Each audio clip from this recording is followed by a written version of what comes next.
Ever get that feeling, like you're in a room full of people, maybe at a party or something, and it just seems like everyone else has the manual for social interaction, the one you somehow missed. Oh, absolutely. Yeah. Whether it's trying to navigate dating or clicking with a new group or just feeling genuinely comfortable in your own skin around others. Hmm. It's a pretty common thing, right? To feel a bit, well, out of sync sometimes. Definitely. That sense of social awkwardness, um, it can feel really isolating.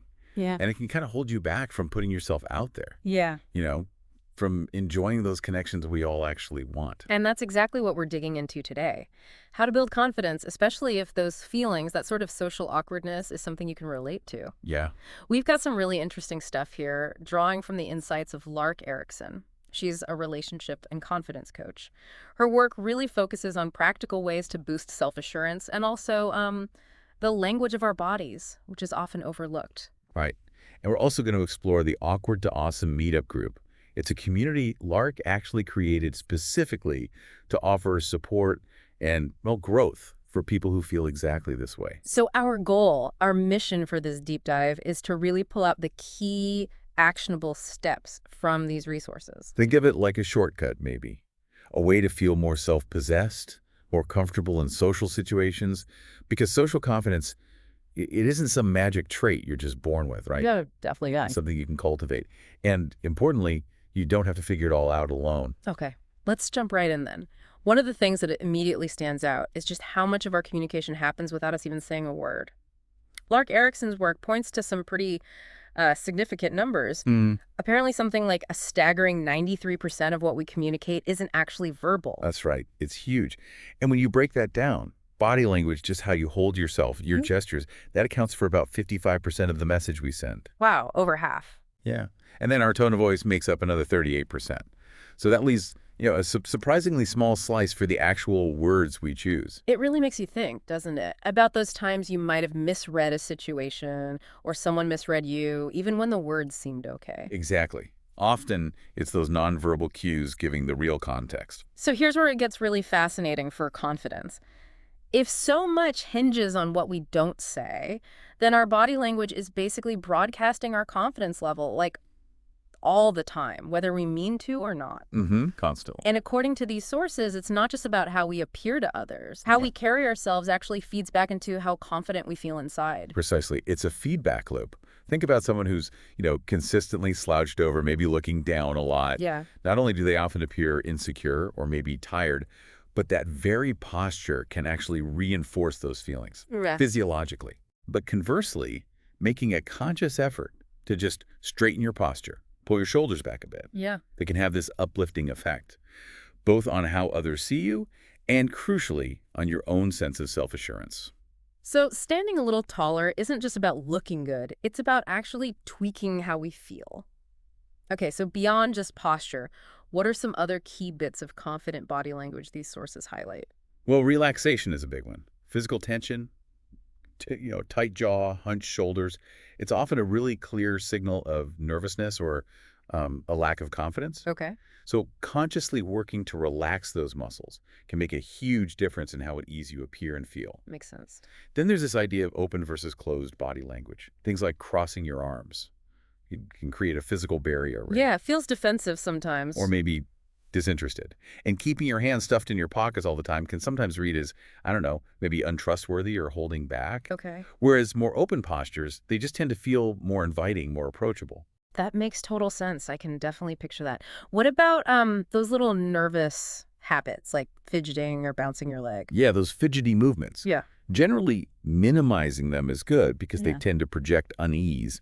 But Mm-hmm. using deliberate gestures, to emphasize a point when you're talking, that can actually be really positive. Oh, okay. It shows engagement, passion even. It's got to be mindful of, personal space. Don't get too animated. Right, right. Something else that's quite subtle is the tempo of your movements. How fast or slow we move. Exactly. Deliberate, slower movements often convey a sense of control, of confidence. Think about someone rushing around, seeming frantic, versus someone who moves with more intention.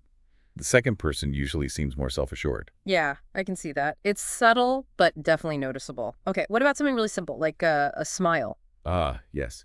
Simple, but so powerful. A genuine smile, it just makes other people feel welcome, more comfortable around you. Mm-hmm. And interestingly, there's a benefit for you too.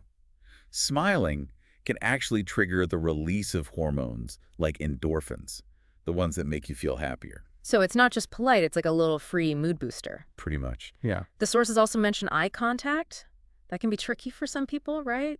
Feels intense. It can be a delicate balance for sure. But maintaining good eye contact while you're speaking is generally seen as a really strong sign.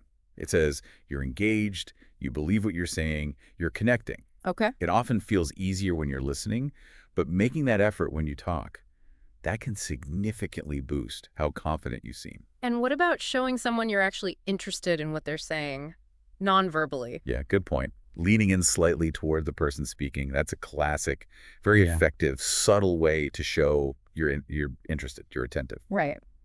Facing them directly is important too, but maybe not like intensely staring the whole time. Yeah. Choose your moments. Got it. And here's a really interesting one. Subtle mirroring. Yeah, like without being obvious about it.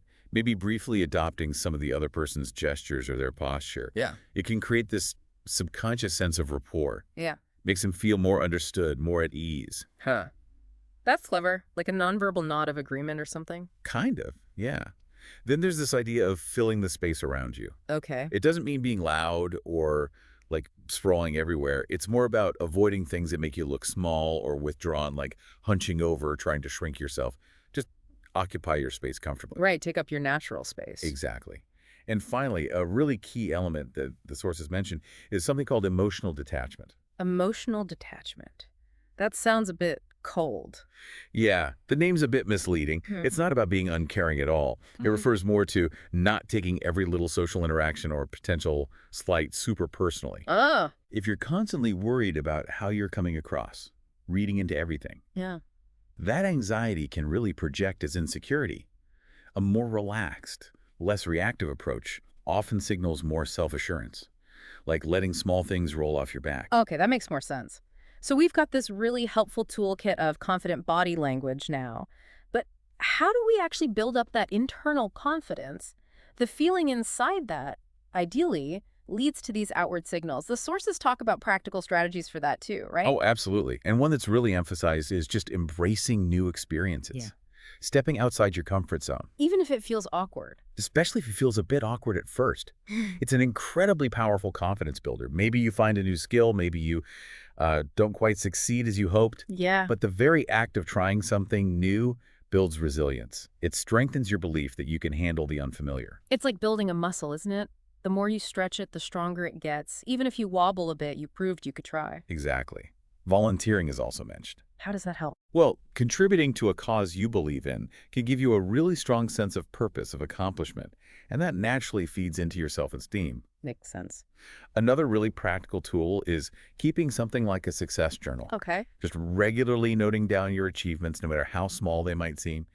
It helps reinforce a positive self-image, you know? Counteracts that tendency we sometimes have to only focus on the things that went wrong. I can definitely see how that would help shift your focus. Yeah. Build a more positive internal story. What about the digital world, social media? Yeah, the sources suggest that taking a break from social media, maybe a little detox, can be really good for your self-perception. Why is that? Well, you know those curated highlight reels everyone posts? They can lead to really unhealthy comparisons, and that can knock your own sense of self-worth. A break lets you reconnect with your own reality, your own standards. Right. Less comparison. On a more positive note, just prioritizing activities you genuinely love doing is also key. Things you enjoy. Yeah. When you're doing something you're passionate about, something you're good at, it fosters this sense of competence, of well-being, and that confidence often spills over into other parts of your life. That makes perfect sense. When you're in your element, that confidence just sort of happens. And related to that, the sources also highlight leveraging your existing strengths. So focusing on what you're already good at. Exactly. Double down on those things. Actively work to get even better. It gives you tangible proof of your capabilities, which is a massive confidence booster. Okay. And here's one that might surprise some people. Sharing your feelings. Really? How does being open about emotions build confidence? Well, expressing yourself honestly, it can give you really valuable feedback.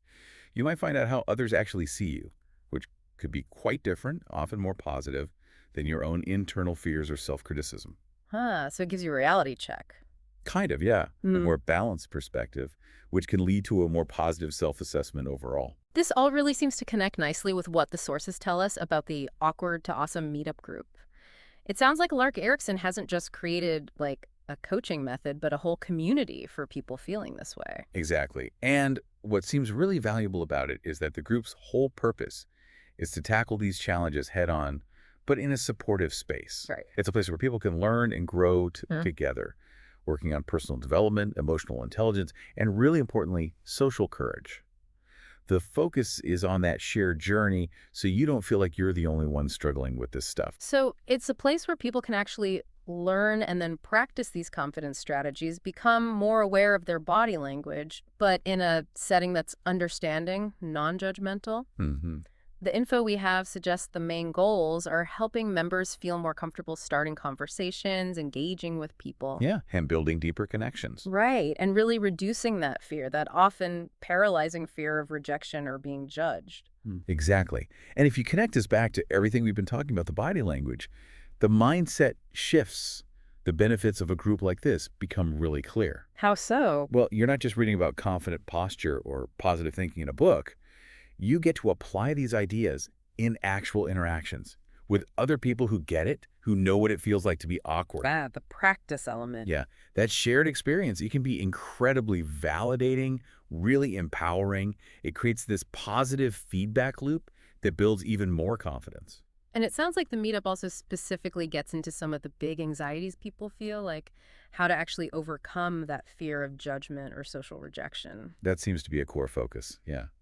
The group likely explores really practical ways to get more comfortable, initiating things, starting a chat, expressing interest, whether that's platonic or, maybe romantic. Without being totally crippled by the fear of a no or a weird look. Exactly. Yeah. How to handle that possibility.